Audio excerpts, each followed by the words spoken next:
All right, welcome back to our competition in the category of general knowledge. We have here Bonnie Caldwell and Carolyn Huffaker. You're competing for $200. I'll ask each of you the same number of questions, namely 4. You must answer 2 correctly to advance, and tie, and you both return to compete again. A flip of the coin backstage determined that Bonnie was going to go first. So we're going to take you, Carolyn, and put you in our isolation booth right over here, so you won't be able to hear anything that's going on. So there goes Carolyn Huffaker. And here come my questions. Thank you very much. This is general knowledge for you, Bonnie Caldwell. First of all, could we turn the sound off in Carolyn's booth? There it is. And now, are you ready, Bonnie? Yep. Here we go. The key to these questions is that all 4 answers will contain the word stone, S-T-O-N-E. Here's your first question. Who was the hero of the 1861 Battle of Bull Run? 5 seconds. Bridgestone? No, it was Stonewall Jackson. Yes. Next question. What word is a synonym for both a shrewish, ill-tempered woman and for sulfur? You have 5 seconds.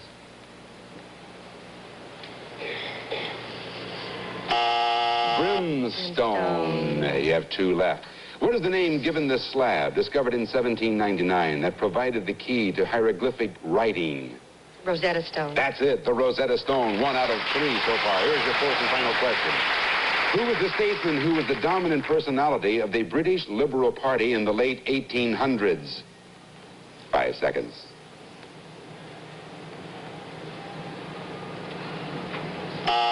That answer, William Gladstone. You got 1 out of 4. All right, let's go over here now and turn the sound on in Carolyn Huffaker's booth. Can you hear me now, Carolyn? Yes, I can. I'm going to tell you that your opponent has 1 correct answer. 1 out of 4. So that means you need 1 to tie, you need 2 to win.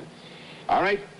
It's general knowledge, as you know. The key to these questions is that all 4 answers will contain the word stone, S-T-O-N-E. Here's your first question. Who was the hero of the 1861 Battle of Bull Run? 5 seconds. William Stone. No, say it again. William Stone? No, it was Stonewall Jackson. Oh. Yes, I know. All right, next question. What word is a synonym for both a shrewish, ill-tempered woman and for sulfur? You have 5 seconds.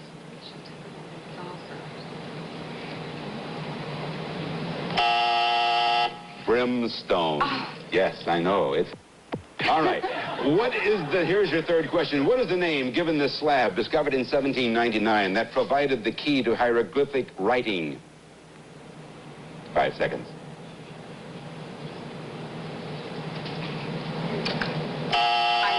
The Rosetta Stone. You have 1 final one. If you answer this correctly, you can tie. Who was the statesman? Who was the dominant personality of the British Liberal Party in the late 1800s? Your answer, you have 5 seconds. William Stone? No, it was William Gladstone. All right, Carolyn Huffaker, come on out of the booth. None out of 4, but I know. And after you hear it, you say, of course. Well, we have to say goodbye to you, Carolyn, but we enjoyed having you on our show. We have a nice gift for you, and thank you for playing 50 Grand Slam, Carolyn Huffaker. Bonnie, congratulations to you. Well, you had 1 correct answer, and that's not enough to win the money, but it does earn you the right to come back tomorrow and meet another challenger at the $200 level. Okay, we'll be back right after these few words.